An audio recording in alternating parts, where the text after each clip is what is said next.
प्रधानमंत्री नरेंद्र मोदी की हाल की ब्रिटेन यात्रा ने दोनों देशों के बीच व्यापारिक संबंधों को एक नई दिशा दी है। ये यात्रा ऐसे समय में हुई है जब दुनिया भर में व्यापारिक तनाव बढ़ रहा है।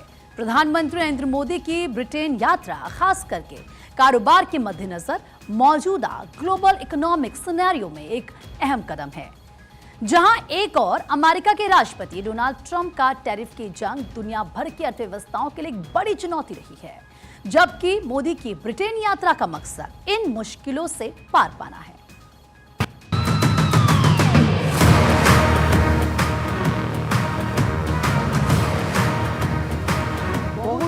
बहुत ज्यादा खुश हूँ।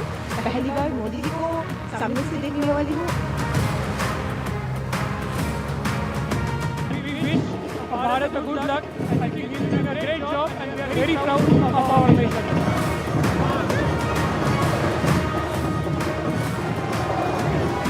इतिहास में बहुत महान पुरुषों को देखा, पर हमने कभी किसी को देख नहीं पाया क्योंकि वो पुराना इतिहास था। पर हमने मोदी जी को आज देखा, हमें बहुत ही अच्छा लगा।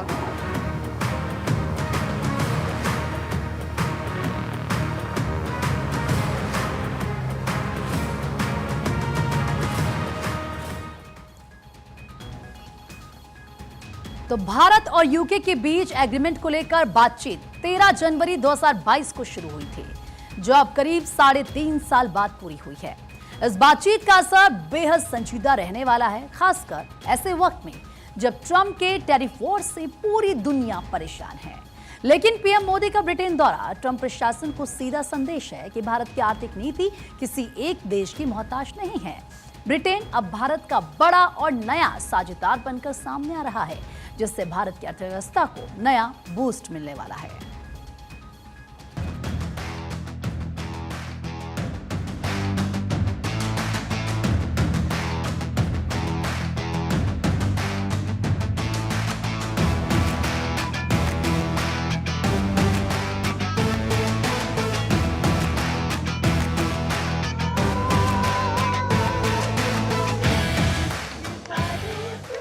पीएम मोदी का message clear, business beyond borders.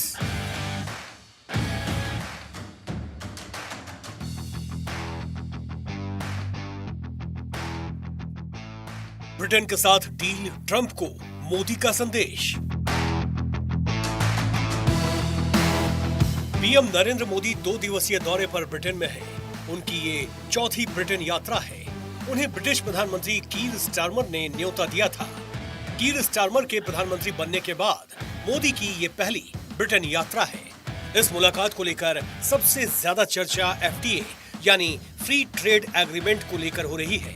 London में पीएम मोदी और स्टारमर के बीच द्विपक्षीय बैठक इसलिए बेहद खास है। संभावना जताई जा रही है कि प्रधानमंत्री मोदी की इस यात्रा के दौरान भारत और यूनाइटेड किंगडम के बीच 3 साल तक चली बातचीत के बाद फ्री ट्रेड एग्रीमेंट साइन किया जा सकता है।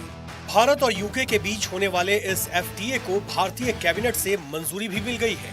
अब इसे ब्रिटिश संसद से अप्रूवल मिलना बाकी है।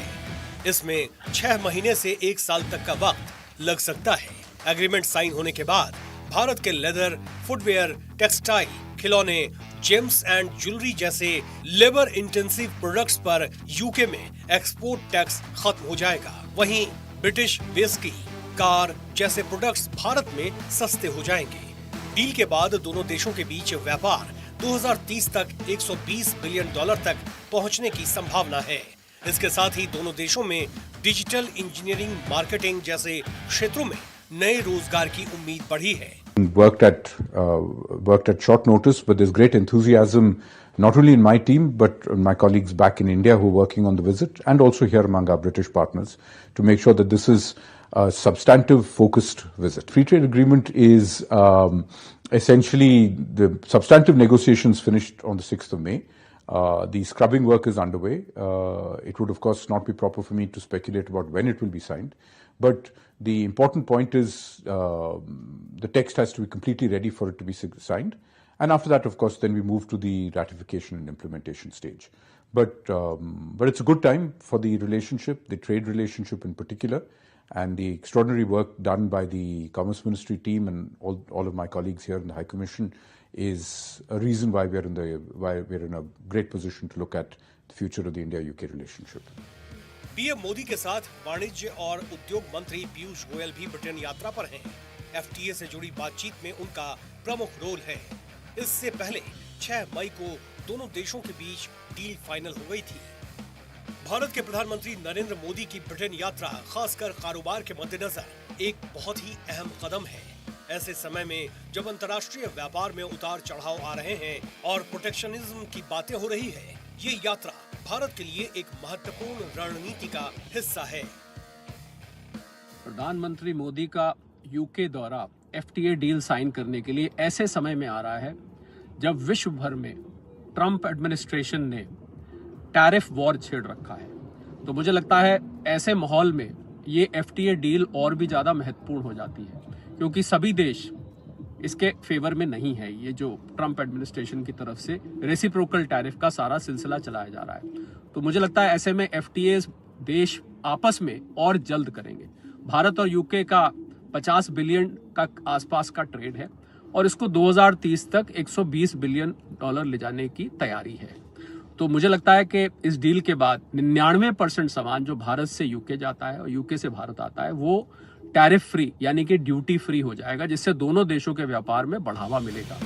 हमें ये समझने की जरूरत है कि यात्रा अमेरिकी राष्ट्रपति डोनाल्ड ट्रंप के टैरिफ वॉर से निपटने में कैसे कारगर हो सकती है। डोनाल्ड ट्रंप के टैरिफ वॉर का सीधा सा मतलब था अमेरिका ने दूसरे देशों से आयात होने वाले सामानों पर भारी शुल्क लगा दिए। उनका मानना है कि इससे अमेरिकी उद्योगों को फायदा होगा और देश में रोजगार भी बढ़ेंगे। लेकिन इसका असर ये हुआ कि कई देशों ने भी जवाबी शुल्क लगाए, जिससे वैश्विक व्यापार में तनाव बढ़ गया। भारत भी इस टैरिफ वॉर से प्रभावित हुआ क्योंकि अमेरिका ने भारत के कुछ उत्पादों पर भी अतिरिक्त शुल्क लगा दिए। इससे भारतीय निर्यातकों के लिए अमेरिकी बाजार तक पहुंच मुश्किल हो गया। भारत का ट्रेड सरप्लस है, यानी कि हम एक्सपोर्ट ज्यादा करते हैं, इंपोर्ट कम करते हैं। भारत से टेक्सटाइल्स हो गए, केमिकल्स हो गए, लेदर गुड्स हो गए, मशीनरी हो गया, बहुत सारा सामान जाता है। इसी प्रकार अमेरिका से यहाँ पर बेवरेजेस आती हैं, कुछ इलेक्ट्रॉनिक मशीनरी वगैरह, कारें आती हैं। तो दोनों देशों में बढ़ावा मिलेगा। आज हम ऐसी परिस्थिति में हैं कि भारत को इस डील से फायदा हो ना हो या कितना होगा, यूके को जरूर फायदा होगा, क्योंकि भारत इस समय 6.5-7% से बढ़ रहा है। यूके की ग्रोथ की रफ्तार बहुत कम है, लगभग 1% के आसपास है। तो ऐसे में जहां यूके में निवेश नहीं आ रहा है, उसको इस समय सस्ती दरों पर अपने लोगों के लिए सामान चाहिए, जो कि इस एफटीए डील के बाद उसको सस्ती दरों पे भारत से मिलने लग जाएगा। आज भारत के 825 बिलियन डॉलर से भी ज्यादा का एक्सपोर्ट है और मुझे लगता है जैसे जैसे हम ये डील की तरफ बढ़ेंगे और देशों के साथ भी ये एक्सपोर्ट और ज्यादा बढ़ने वाला है। प्रधानमंत्री मोदी की ब्रिटेन यात्रा भारत के लिए एक नई राह खोलती है। ब्रिटेन यूरोपीय संघ से अलग होने के बाद नए व्यापारिक साझेदार ढूंढ रहा है। भारत दुनिया की सबसे तेजी से बढ़ती बड़ी अर्थव्यवस्थाओं में से एक है। ब्रिटेन के लिए एक बहुत ही आकर्षक साझेदार भी। इस यात्रा का मुख्य उद्देश्य भारत और ब्रिटेन के बीच एक मुक्त व्यापार समझौते पर बातचीत को आगे बढ़ाना है। अगर ये समझौता कामयाब होता है तो दोनों देशों के बीच वस्तुओं और सेवाओं पर लगने वाले आयात शुल्क काफी कम हो जाएंगे या पूरी तरह से खत्म कर दिए जाएंगे। एफटीए ट्रंप के टैरिफ वॉर से निपटने में कैसे मददगार? भारत ब्रिटेन साझेदारी का सबसे सीधा फायदा ये है कि भारतीय निर्यातकों के लिए एक बहुत बड़ा और नया बाजार मिलेगा। जब अमेरिका जैसे पारंपरिक बाजार टैरिफ के कारण मुश्किल पैदा करते हैं, तो ब्रिटेन जैसा एक विकसित और बड़ा बाजार भारतीय उत्पादों के लिए एक वैकल्पिक डेस्टिनेशन बन जाता है। एफटीए के तहत शुल्क कम होने से ये उत्पाद ब्रिटिश बाजार में अधिक प्रतिस्पर्धी हो जाएंगे। इससे भारतीय निर्यातकों की अमेरिका पर निर्भरता कम हो जाएगी और वो अपने निर्यात का डाइवर्सिफिकेशन कर पाएंगे। इससे भविष्य में ऐसे किसी भी टैरिफ वार का जोखिम कम हो जाएगा।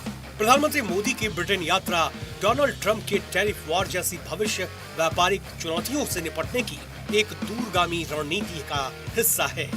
आत्मनिर्भर भारत के नजरिए को साकार करने की दिशा में भी एक महत्वपूर्ण कदम है, जहां भारत न सिर्फ अपनी जरूरतों को पूरा कर सकेगा, बल्कि ग्लोबल ट्रेड में एक मजबूत खिलाड़ी के रूप में उभर सकेगा।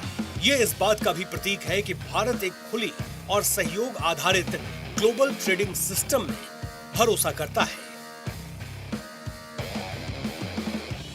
Bureau report, Bharat 24। तो मुक्त व्यापार समझौता यानी कि FTA दो या फिर दो से अधिक देशों के बीच एक कानूनी रूप से लिया जाने वाला समझौता होता है, जिसका मुख्य उद्देश्य उनके बीच व्यापार में आने वाली बाधाओं जैसे कि टैरिफ या फिर जिसे आयात शुल्क कहते हैं या फिर कोटा और अन्य व्यापारिक प्रतिबंधों को कम करना या पूरी तरह से खत्म करना होता है। ये समझौता वस्तुओं या फिर सेवाओं के आदान प्रदान, निवेश, इसके साथ इंटेलेक्चुअल प्रॉपर्टी के अधिकारियों की सुरक्षा और व्यापार को सुगम बनाने वाले नियमों को कवर करता है। FTA भारत के लिए किस तरह फायदेमंद होने वाला है, चलिए 10 पॉइंट में हम आपको इस बात को समझाते हैं। सबसे पहले आप समझिए कि किस तरीके से निर्यात को इससे बढ़ावा मिलेगा, पहला पॉइंट। इसके बाद देखिए FTA से टैरिफ का असर कम हो जाता है या फिर खत्म ही हो जाता है, तो भारतीय उत्पाद सस्ते हो जाते हैं जिससे कि उनकी मांग ज्यादा बढ़ती है। भारत UK FTA के तहत भारत को अपने लगभग 99% उत्पादों पर ब्रिटेन में शून्य शुल्क पहुंच मिलने की उम्मीद है, जिससे कपड़ा, जूते, रत्न और आभूषण जैसे श्रम गहन क्षेत्रों को भी भारी फायदा होता है। फिर बात करते हैं नंबर 2 की, पॉइंट 2 की, नए बाजार तक पहुंच। FTA भारत को नए बाजारों तक पहुंच बनाने में मदद करता है, जिससे कि वो अपनी निर्यात निर्भरता को डायमेंशन दे पाते हैं, जैसा कि ट्रंप के टैरिफ वॉर में हुआ। भारत दूसरे FTA साझेदारों के साथ व्यापार बढ़ाकर संतुलन बढ़ा सकता है। पॉइंट 3, FDI को आकर्षित करता है FTA। कैसे? विदेशी कंपनियां भारत में उत्पाद बनाकर FTA साझेदार देशों में आसानी से निर्यात कर सकती है और इससे भारत में निवेश को बढ़ावा मिलेगा, नई नौकरियां इससे पैदा होंगी, दो देशों के बीच तकनीक का आदान प्रदान इससे होगा। उसके बाद आप समझिए उत्पादनों का यहाँ पर सस्ता होना, इसका फायदा है। भारत FTA साझेदार देशों से उत्पादों का आयात करेगा, आयात शुल्क कम या फिर खत्म होगा तो फिर वे उत्पाद भारतीय उपभोक्ताओं के लिए सस्ते हो जाते हैं, उपभोक्ता को ज्यादा विकल्प मिलते हैं और उसकी खरीद क्षमता बढ़ती है। भारत UK FTA से विस्की, कार और कुछ अन्य ब्रिटिश उत्पाद भारत में सस्ते हो सकते हैं। फिर भारतीय उद्योग पेश करेगी चुनौती। दरअसल कैसे, देखिए जरा आप समझिए कि किस तरीके से जब उन्हें वैश्विक बाजारों में समान अवसर मिलेंगे तो फिर उन्हें अपनी क्षमता बढ़ाने और गुणवत्ता सुधारने के लिए प्रोत्साहन मिलता है। FTA भारतीय उद्योगों को ग्लोबली कॉम्पिटिटिव बनाते हैं। भारतीय उद्योग बनेंगे इससे कॉम्पिटिटिव, कंपटीशन भी बढ़ जाएगा मार्केट में। Integration of manufacturing supply chain, FTA देशों को ग्लोबल वैल्यू चेन्स में इंटीग्रेट होने में मदद करते हैं। इसका मतलब है कि भारतीय कंपनियां वैश्विक आपूर्ति श्रृंखलाओं का हिस्सा बन सकती हैं, जहां वे कई देशों से इनपुट प्राप्त करती हैं और फिर तैयार उत्पादों को विश्व बाजार में निर्यात करती है। पॉइंट नंबर 7 की अगर बात करें तो फिर सर्विस सेक्टर को इसमें बढ़ावा दिया जाता है। कई FTA सिर्फ वस्तुओं के व्यापार तक सीमित नहीं होते हैं, बल्कि सेवाओं को भी ये लोग कवर करते हैं। भारत UK FTA से भारतीय पेशेवरों जैसे कि शेफ, योग प्रशिक्षण और अन्य सेवा क्षेत्र को UK के बाजार में अस्थायी पहुंच मिलेगी। FTA से तकनीकी सहयोग बढ़ेगा, भारतीय उद्योगों को अंतर्राष्ट्रीय मानकों को अपनाने में मदद करता है, जिससे उनके उत्पादों की ग्लोबल एक्सेप्टेंस बढ़ती है। पॉइंट नंबर 9 की अगर बात करें तो आगे बढ़ते हुए देखिए आर्थिक वृद्धि और रोजगार में इससे बढ़ोतरी होती है। कैसे? FTA व्यापार और निवेश को बढ़ावा देकर आर्थिक वृद्धि को गति देते हैं। बढ़ा हुआ व्यापार और निवेश नए उद्योगों को जन्म देता है, मौजूदा उद्योगों में विस्तार लाता है, जिससे कि रोजगार के नए अवसर पैदा होते हैं। पॉइंट नंबर 10 की अगर बात करें तो जियो स्ट्रैटेजिक साझेदारी को इससे मजबूती मिलेगी। अब कैसे, जरा ये भी आप समझिए। FTA सिर्फ आर्थिक समझौता नहीं होता है, बल्कि ये साझेदार देशों के बीच भू रणनीतिक संबंधों को मजबूत करने का भी एक जरिया होता है, एक माध्यम होता है। भारत UK FTA से भारत और ब्रिटेन के बीच रणनीतिक साझेदारी और ज्यादा मजबूत होगी, खासकर ऐसे समय में जब जियोपॉलिटिकल सिनेरियो में कोई भी बदलाव, आप कह सकते हैं कि जो हम देख रहे हैं कि कई बदलाव आ रहे हैं और दोनों देशों को अंतर्राष्ट्रीय नियमों आधारित व्यवस्था का समर्थन करने, सप्लाई चेन को अधिक लचीला बनाने और साझा सुरक्षा चुनौतियों का सामना करने में मदद कर सकता है। तो देखिए किस तरीके से निश्चित रूप से भारत को लेकर दुनिया भर में अलग अलग पहचान इससे बनेगी और कितना ज्यादा ये आसान होगा आप समझ सकते हैं। अब आगे बढ़ेंगे बाकी